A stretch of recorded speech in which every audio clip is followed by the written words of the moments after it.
mendapatkan rumah selanjutnya akan jauh lebih mudah. Karena harga rumah setelah 5 tahun, setelah 10 tahun itu nanti harga rumahnya akan jauh lebih cepat naiknya.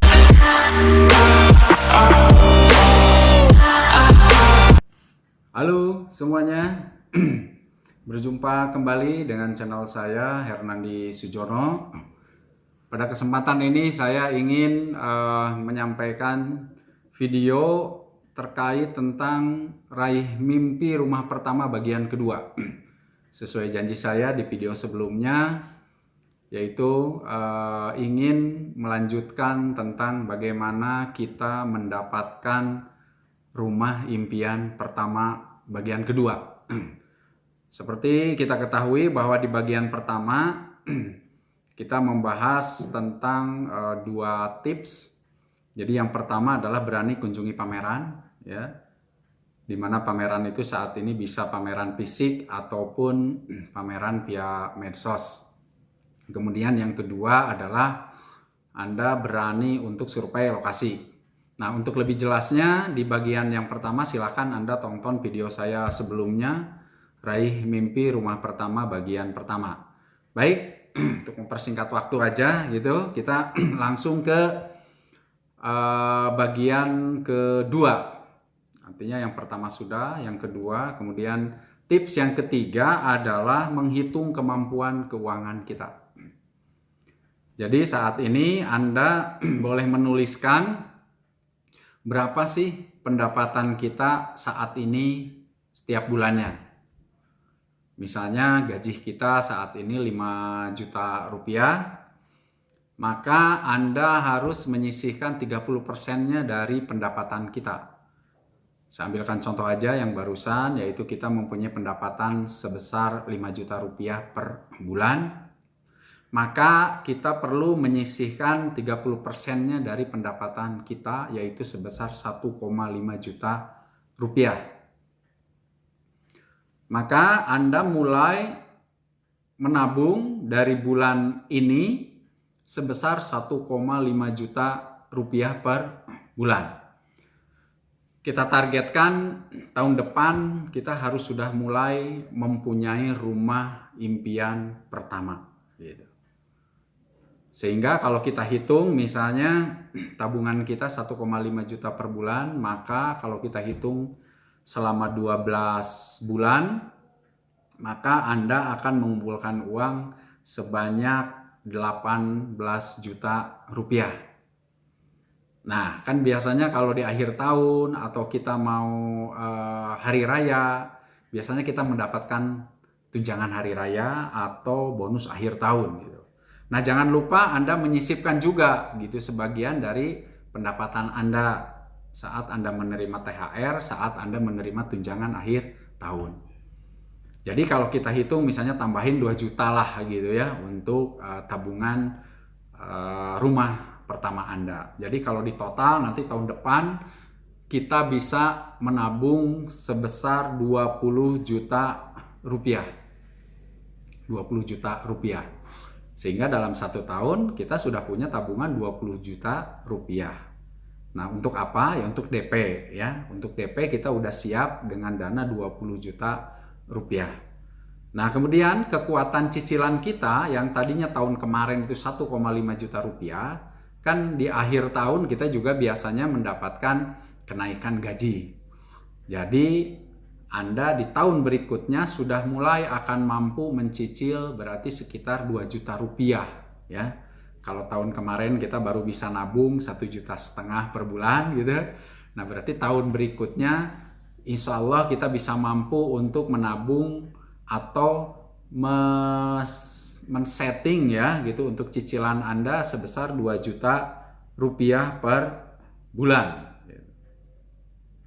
Nah, itu hitungan menghitung kemampuan keuangan kita. Jadi itu tips yang ketiga, itu dicatat ya, itu semuanya. Kemudian yang keempat, nah setelah kita menghitung kekuatan kita, maka tahap yang keempat adalah tentukan tipe rumah yang akan kita beli, tentu sesuai dengan kemampuan kita. Ingat, tentu sesuai dengan kemampuan kita. Artinya di tahun berikutnya kita udah mengumpulkan DP 20 juta, kemudian kita mampu mencicil sebesar 2 juta rupiah per bulan. Maka tugas kita selanjutnya atau tugas Anda selanjutnya adalah menentukan tipe rumah yang akan kita beli. Nah, kalau kita lihat dengan DP 20 juta kemudian dengan cicilan 2 juta, itu kemungkinan besar kita akan mendapatkan rumah itu mungkin saja di ring kedua atau ring ketiga. Maksud ring itu begini ya. Jadi ada lokasi-lokasi yang biasa kita sebut sebagai ring 1, itu adalah lokasi perumahan-perumahan yang ada di pusat kota. Itu kita sebut sebagai ring 1. Kemudian ring kedua biasanya sekitar 2-3 kilo dari ring 1 itu disebut dengan ring 2. Tentu harganya lebih murah daripada rumah-rumah di ring 1. Nah, ada ring yang ketiga, yaitu ring sekitar 2-3 kilo dari ring kedua. Biasanya komplek-komplek perumahan yang memang lebih murah ya dibandingkan dengan ring kedua tadi gitu. Nggak apa-apa, kita intinya adalah bagaimana kita mendapatkan rumah yang pertama untuk Anda beli gitu, tapi sesuai dengan kemampuan kita.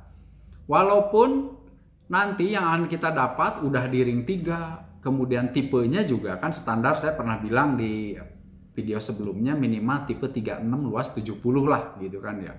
Kemudian nanti hanya DP 20, kemudian cicilan 2 juta, kita hanya mampu atau hanya ada yang tersedia untuk tipe 21, luas tanah misalnya 45. Gimana nih? Apakah kita lanjut beli rumah atau kita tunggu? Saran saya adalah tipe berapapun, walaupun tipe 21, luas tanah 45, kita beli sesuai dengan kemampuan kita. Jadi jangan, aduh gimana ya dengan uang segini kita hanya baru mampu membeli rumah yang hanya tipenya 21 dengan luas tanah hanya 45, gak ada masalah. Saran saya adalah tetap lanjutkan, tetap action untuk beli rumah tersebut. Pertanyaannya, kenapa kita tetap harus membeli rumah walaupun tipenya sangat kecil? Saya ambilkan ilustrasi ya, rumah pertama saya itu tahun 1996. Saat itu saya beli di kampung halaman saya, itu hanya tahun 96 itu hanya 12 juta rupiah. Itu pun saya dengan nyicil ke BTN ya. Saat itu cicilannya saya lupa lagi, tapi yang jelas karena 12 juta itu ya pasti murah gitu kan ya. Tapi pas saat itu dianggap cukup berat juga gitu ya. Tapi dengan pendapatan saya menjaga toko, waktu itu toko orang tua saya, kemudian juga saya sebagai fotografer wedding saat itu, saya mampu untuk mencicil setiap bulannya. Itu selesai kuliah tahun 96. Nah setelah 10 tahun kemudian, akhirnya saya jual lagi. Karena saya posisi udah pindah di Cimahi dan bekerja di Universitas Jenderal Ahmad Yani gitu. Jadi sudah bekerja sebagai dosen di jurusan kimia FMIPA Unjani saat itu. Dan saya jual saat itu rumah saya di kampung saya adalah 10 tahun kemudian harganya sudah di angka 50 juta rupiah. Jadi sudah mengalami kenaikan hampir 5 kali lipat setelah 10 tahun gitu. Nah, kemudian setelah itu, setelah 10 tahun kemudian kita jual kembali dengan harga yang lebih tinggi lagi, yaitu sekitar 750 juta rupiah. Kemudian dengan harga 750 juta saya jual kembali, sehingga saya bisa membeli rumah sekitar harga ya kurang lebih 1 M lah ya gitu. Dengan sisa dananya yang 250 juta bisa kita KPR ke bank. Nah, dari pengalaman tersebut saya bisa menyimpulkan bahwa nilai berapapun yang kita mampu untuk membeli rumah pertama Anda adalah action yang paling penting.